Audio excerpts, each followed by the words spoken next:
آج میں آپ کو صحیح بخاری حدیث باب 32 اور اس کی حدیث 44 کے بارے میں بتاتی ہوں۔ جنازے کے ساتھ چلنا ایمان کا حصہ ہے۔ ابو ہریرہ رضی اللہ عنہ سے روایت ہے کہ رسول اللہ صلی اللہ علیہ وسلم نے فرمایا، جو کوئی ایماندار ہو کر ثواب حاصل کرنے کی نیت سے کسی مسلمان کے جنازے کے ساتھ جائے اور نماز و دفن سے فراغت ہونے تک اس کے ساتھ رہے تو وہ 2 قرات ثواب لے کر واپس آتا ہے۔ ہر قرات احد پہاڑ کے برابر ہے، اور جو آدمی جنازہ پڑھ کر دفن سے پہلے لوٹ آئے تو وہ 1 قرات ثواب لے کر لوٹتا ہے۔ فائدے: آخرت کے لحاظ سے 1 قرات احد پہاڑ کے برابر ہوگا، البتہ دنیا میں 1 قرات 12 درہم کے برابر ہوتا ہے۔ اس حدیث سے جنازے کے ساتھ چلنے، نماز پڑھنے اور دفن کے بعد واپس آنے کی اہمیت کا پتہ چلتا ہے۔ باب نمبر 33 میں 2 حدیثیں آتی ہیں، 42 اور 46۔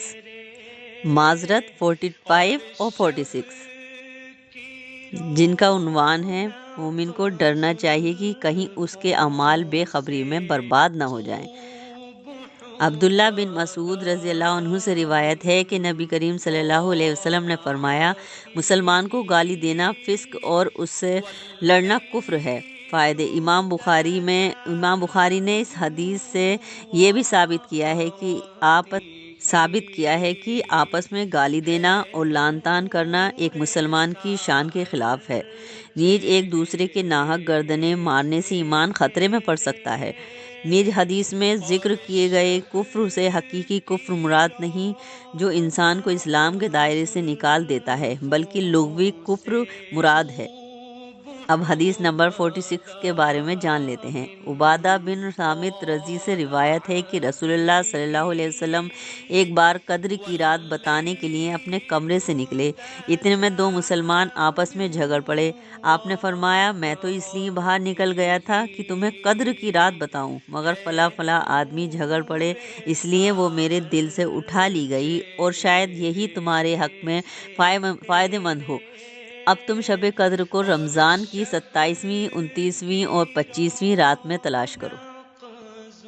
فائدے: اس حدیث سے معلوم ہوا کہ آپس میں لڑنا جھگڑنا سنگین جرم ہے، کیونکہ اس کی نحوست سے شب قدر جیسی عظیم دولت سے ہمیں محروم کر دیا گیا۔ شب قدر کو نہیں بلکہ اس کی تعین کو اٹھایا گیا۔ اس میں یہ قسمت تھی کہ اس کی تلاش میں لوگ زیادہ سے زیادہ عبادت کریں۔ اللہ تعالی ہمیں ان راتوں میں جاگنے والا بنائے اور ان پر عمل کرنے والا بنائے۔ آمین ثم آمین۔